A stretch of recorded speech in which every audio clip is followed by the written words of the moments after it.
At 4:17 in the morning, while most of northern Ukraine was still buried in darkness, a small formation of drones was already moving toward one of the most dangerous stretches of airspace in the world. Ahead of them were hundreds of kilometers of Russian territory, radar stations, electronic warfare systems, surface-to-air missiles, fighter aircraft, attack helicopters, mobile air defense teams, and eventually, the heavily defended approaches to Moscow. On paper, these drones should never have made it anywhere close to their destination.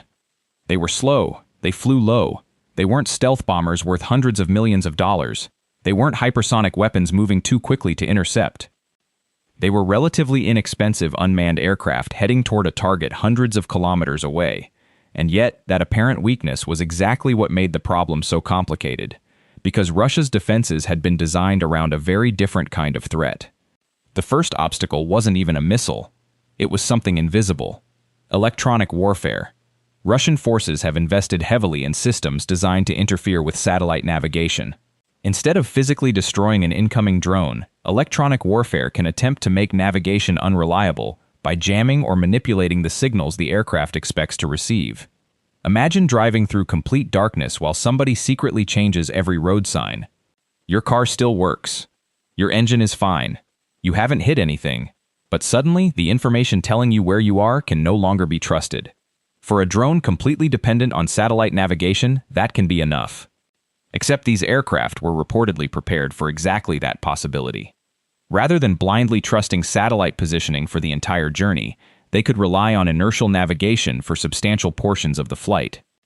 Inside the aircraft, gyroscopes and accelerometers continuously estimate movement. The system knows approximately where the aircraft started.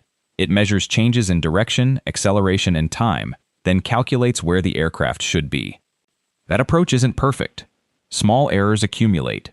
A tiny mistake becomes a larger one after hundreds of kilometers. But there's one enormous advantage. You can't easily jam a navigation signal the drone isn't relying on. The electronic attack can be screaming false information into the sky, but if the aircraft isn't listening to that information, the deception becomes far less useful. That was only the first problem facing the defenders. The drones were also flying extremely low. And low altitude changes almost everything. Radar isn't magic. A radar station doesn't automatically see every object inside its theoretical maximum range. The curvature of the Earth matters. Terrain matters. Buildings matter. Weather matters. The size of the target matters. Even the direction in which the target is moving relative to the radar can matter. A large aircraft high in the sky presents one kind of problem.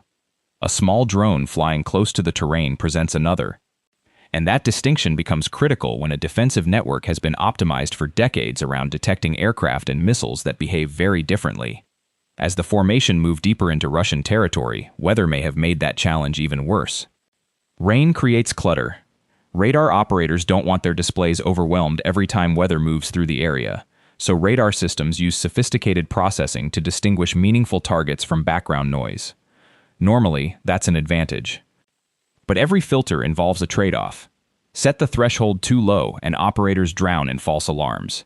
Set it too high and something small can disappear into the background.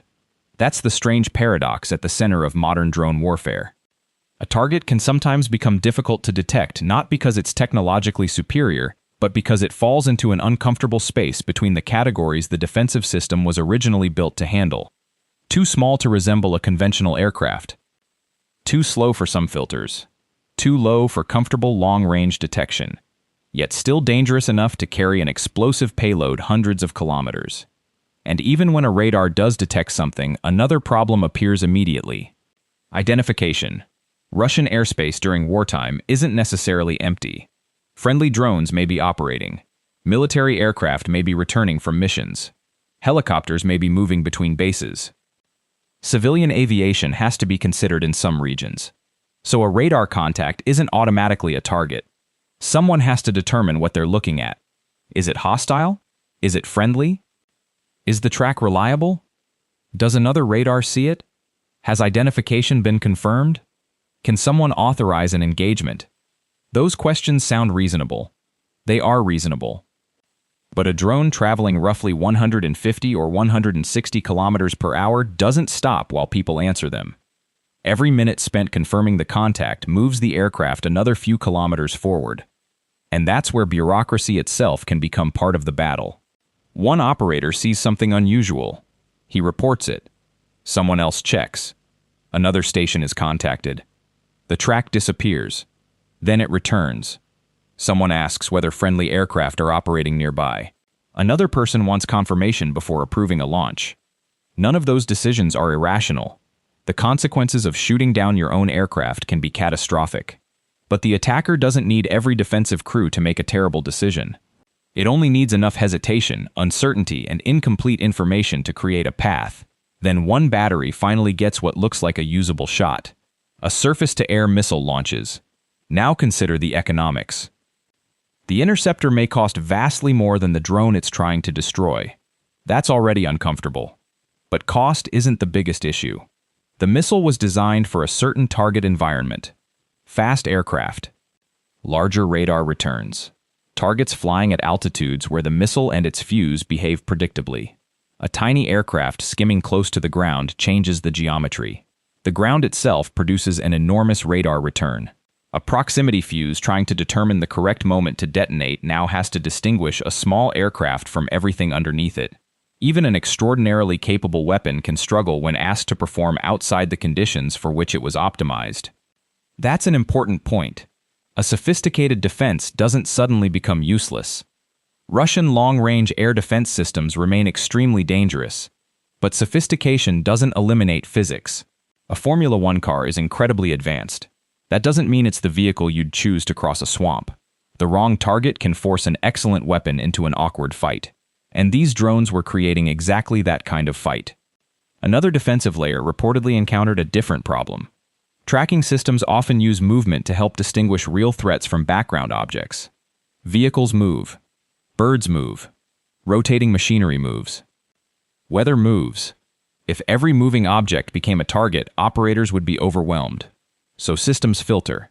But a slow drone moving across the radar's field of view can present surprisingly little closing speed toward the radar itself. Think about watching a car from the side. The car may be traveling quickly down the road, but it isn't moving quickly toward you. From your perspective, most of its movement is sideways. Radar processing can face a related problem.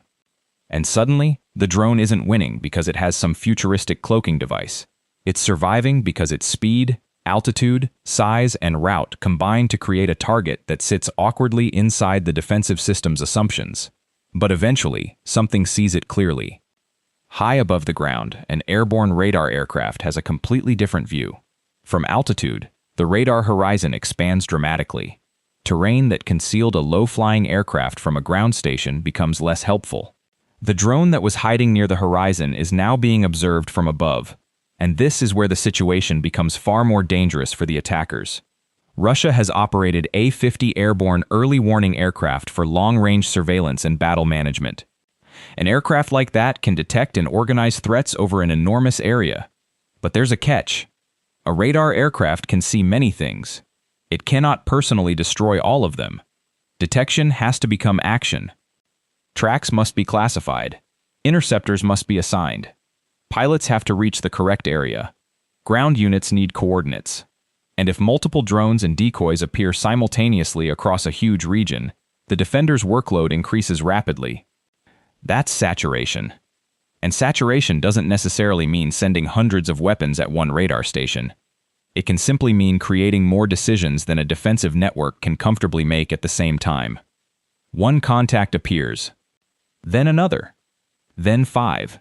Then 10. Some are genuine threats. Others may be decoys. Some could be friendly aircraft. Some disappear from radar. Others reappear somewhere else. Every track consumes attention. Every interception consumes fuel, ammunition, or time.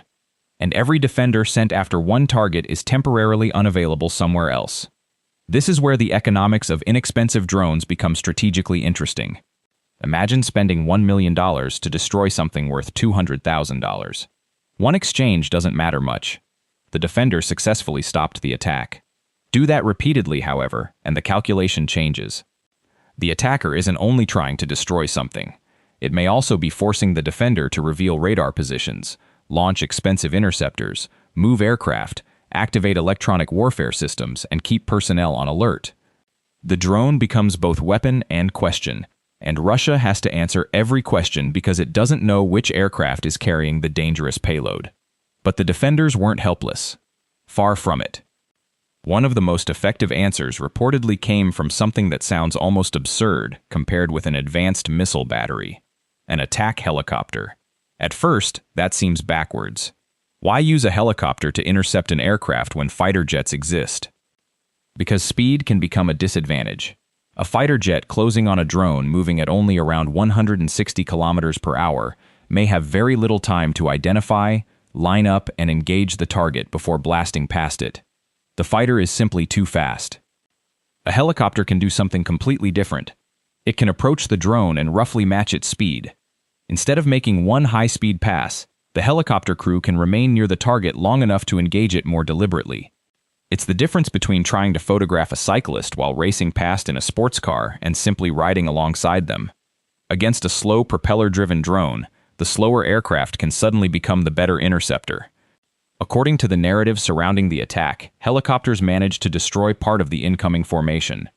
Then another brutally simple defensive layer entered the fight. Soldiers on the ground. A piston-powered drone isn't silent. Far from it. Its engine can produce a distinctive buzzing sound that travels a considerable distance under the right conditions. A mobile team doesn't necessarily need a giant radar array to know something is approaching.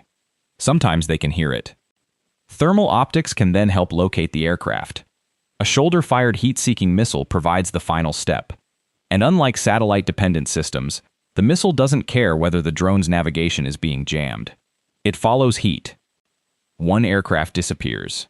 Then another. The formation is shrinking. And here's the unsettling part. The surviving drones don't know. There is no pilot looking over his shoulder. No formation leader counting aircraft. No radio conversation saying, "We've lost 3. Each drone simply continues following its programmed mission.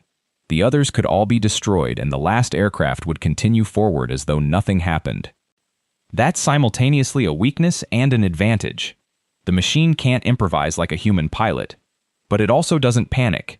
It doesn't hesitate. It doesn't turn around because the aircraft beside it disappeared. It simply continues. By now, however, inertial navigation has another problem. Drift. Remember those gyroscopes and accelerometers? They're constantly estimating position, but no measurement is perfectly accurate. After hours in the air, small errors accumulate. Hundreds of meters can become a kilometer or more. That's acceptable if your target is an entire city. It's unacceptable if you're trying to hit a specific building. So the surviving drones need another way to correct themselves, and this may have been one of the most important pieces of the entire mission. Instead of relying exclusively on signals coming from space, the aircraft can look down. A camera in the nose captures the terrain: roads, rivers, buildings, industrial areas, shorelines, patterns that can be compared with reference imagery stored on board. The aircraft essentially asks one question over and over again: does what I'm seeing look like what I expected to see? If the answer is yes, the system can estimate its position and correct accumulated navigation error. This concept isn't new. Cruise missiles have used forms of terrain matching and image-based navigation for decades. What's new is how increasingly accessible the computing power and cameras required for these techniques have become. Technology that once demanded extremely expensive military hardware can now be implemented with much cheaper electronics, and that creates a serious challenge for electronic warfare. You can jam radio communications. You can interfere with satellite navigation. You can transmit false positioning signals. But it's much harder to electronically convince a camera that a river isn't there. The drone doesn't need to ask a satellite where it is. It can recognize the world underneath it. That matters enormously near Moscow. Russia has strong incentives to create an electronic defensive environment around the capital. Satellite navigation interference can make approaching drones less accurate. But a weapon capable of combining inertial navigation with visual matching becomes less dependent on those external signals. The electronic fog is still there. The drone simply has another way to walk through it. And now the surviving aircraft are approaching Dubna.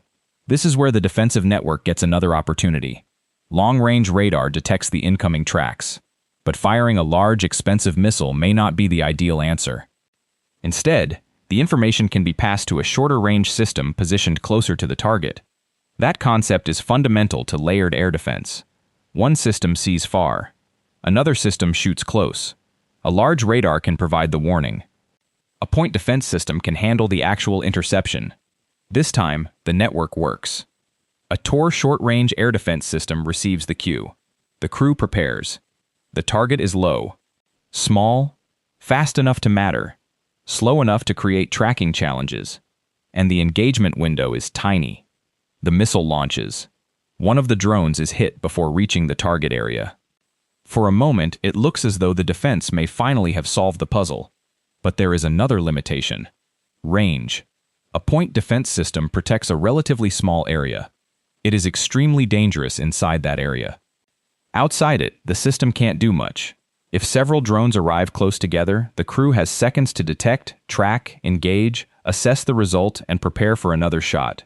And rain can make optical tracking more difficult.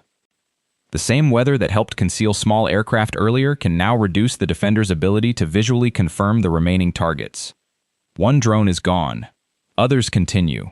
Seconds later, the geometry changes completely. They're through. And now there's almost nothing between the surviving aircraft and the buildings they were sent to reach. This is where the story stops being about drones and starts being about the target.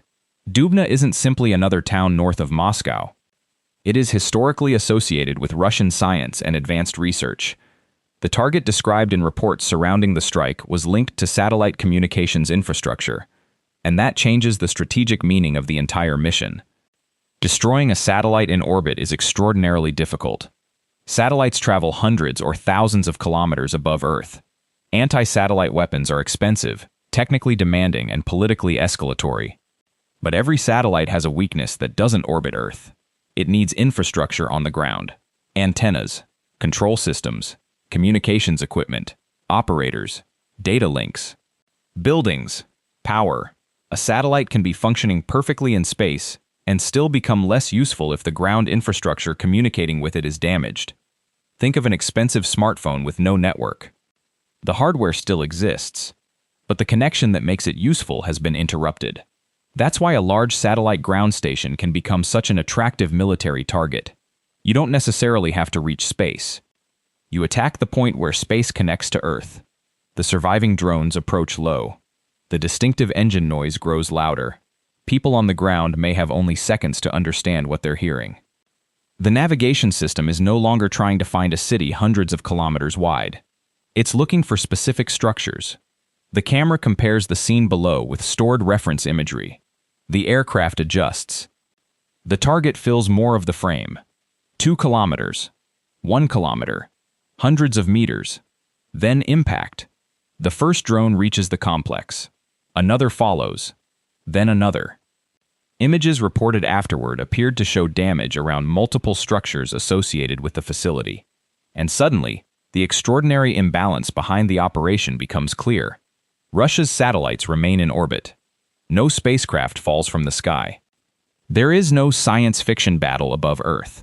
Instead, relatively inexpensive aircraft travel hundreds of kilometers through one of the world's largest air defense networks and attack infrastructure connecting those satellites to the ground. That's what makes this episode so important. It's tempting to describe the result by saying Russian air defense failed. But that explanation is too simple. Parts of the defense apparently worked. Electronic warfare operated. Radars searched. Aircraft detected targets. Helicopters intercepted drones. Mobile teams engaged others. Short-range defenses reportedly destroyed another aircraft. The system wasn't asleep. It was fighting. The deeper problem was that every defensive layer had limitations. Electronic warfare struggled against navigation methods that didn't completely trust satellite signals. Long-range radar struggled with low-altitude geometry and clutter. Operators faced identification uncertainty.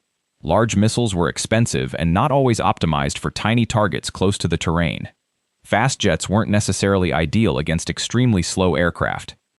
Airborne radar could detect more targets than available interceptors could immediately handle. Short-range defenses had limited engagement windows, and every drone that survived one layer forced the next layer to solve the problem again. That is the real lesson. Modern air defense isn't one giant shield. It's a chain. Detection, identification, tracking, decision, engagement, assessment, then another engagement if necessary. An attacker doesn't have to defeat every link technologically. Sometimes it only needs to create enough uncertainty that one link takes too long. A few seconds here, a mistrack there. One expensive missile committed to a decoy. One helicopter sent toward the wrong contact. One radar blocked by terrain. One crew waiting for confirmation. Individually, none of those moments decides the battle. Together, they can open a corridor hundreds of kilometers long. And there's another uncomfortable reality. The economics favor experimentation. A nation doesn't need to build a perfect drone. It can build many imperfect ones. Some will be intercepted. Some will crash. Some will lose navigation. Some will never reach the target. But if the aircraft is cheap enough, losing most of them can still make sense when the survivors threaten infrastructure worth vastly more than the entire attacking formation. That's the equation military planners around the world are now studying.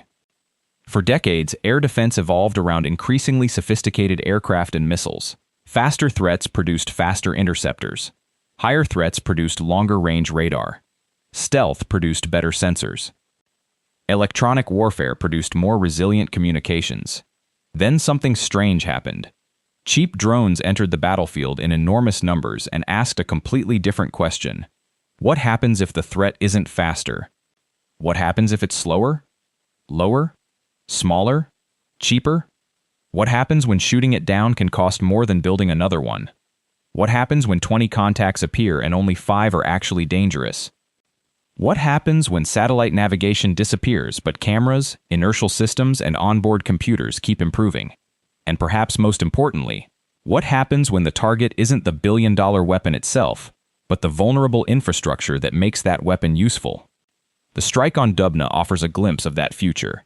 Not a future where expensive air defense becomes obsolete. It doesn't. Advanced defenses still destroy drones every day. Instead, it's a future where defending everything becomes extraordinarily difficult. A country the size of Russia contains an enormous number of potential targets. Airfields, fuel facilities, factories, radar sites, communications nodes, command centers, power infrastructure, satellite ground stations. You can place sophisticated air defense around the most important locations.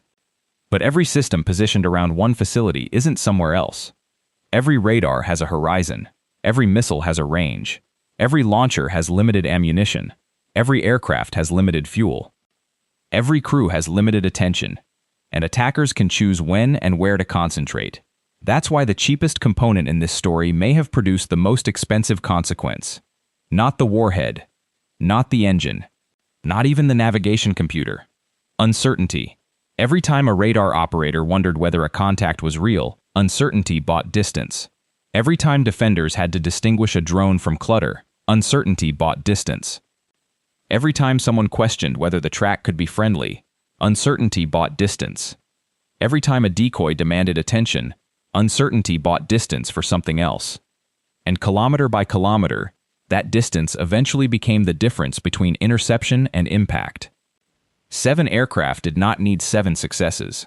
They only needed enough survivors. That's the mathematics behind saturation warfare. And it explains why this attack matters far beyond one facility north of Moscow. Because military planners everywhere are watching the same technological shift. The United States is watching it. European countries are watching it. China is watching it. Russia is watching it. Ukraine is living it. Cheap autonomous systems are forcing enormously expensive defensive networks to adapt to threats they were never originally designed to fight at this scale. The next generation of air defense may therefore look very different. More inexpensive interceptors, more mobile gun systems, more passive acoustic sensors, more electronic detection, more automated target classification, more directed energy research, more systems specifically designed to destroy drones without spending a fortune every time something small appears on radar. Because using a $1 million missile against a comparatively cheap drone may work tactically. Economically, doing it hundreds of times is another story, and attackers understand that. The goal isn't always to overpower the strongest defense. Sometimes the goal is to make that defense spend itself. Force the radar to switch on. Force the interceptor to launch. Force aircraft into the sky. Force operators to chase decoys. Force commanders to make decisions faster than they're comfortable making them. Then send the real threat through the gap. That is what makes the age of inexpensive autonomous warfare so unsettling. The weapon doesn't have to be individually impressive. The system around it does. A plywood or composite airframe with a piston engine sounds primitive next to an S-400 battery, an airborne early warning aircraft, or a modern fighter jet. But warfare doesn't award points for technological elegance. The only question that ultimately matters is whether the weapon reaches something valuable enough to justify the attempt. And on that morning, despite electronic warfare, radar coverage, missile batteries, aircraft and mobile intercept teams, enough drones reportedly continued toward Dubna to cause significant damage. Not because every Russian defense failed, because enough different defenses encountered enough different problems at exactly the wrong moments. That distinction matters. It means the lesson isn't that sophisticated air defense doesn't work. The lesson is that no air defense system can be perfect across every altitude, every speed, every radar signature, and every attack profile simultaneously. The attacker searches for the seam. Then the defender adapts. Then the attacker searches again. That cycle has defined warfare for centuries. The technology changes, the logic doesn't. And somewhere above Earth, the satellites connected to facilities like Dubna continue racing silently around the planet. They may be among the most sophisticated machines Russia has ever built. But their connection to the battlefield still eventually passes through something far more ordinary. An antenna, a cable, a computer, a building, something sitting on the ground, something that can be reached. And that may be the most surprising lesson of the entire operation. To threaten a system operating hundreds of kilometers above Earth, Ukraine didn't necessarily need to reach space. It only needed to find where space touched the ground. If you enjoyed this breakdown, subscribe and turn on notifications, because the next chapter of drone warfare is already being written. And if you want to see how inexpensive unmanned aircraft are changing the balance between billion-dollar military systems and weapons that can be produced at a fraction of the cost, watch the next video on screen. Because after what happened here, one question is becoming increasingly difficult for every modern military to answer. How do you build a defense that's economically sustainable when the thing attacking you costs less than the missile you're using to stop it?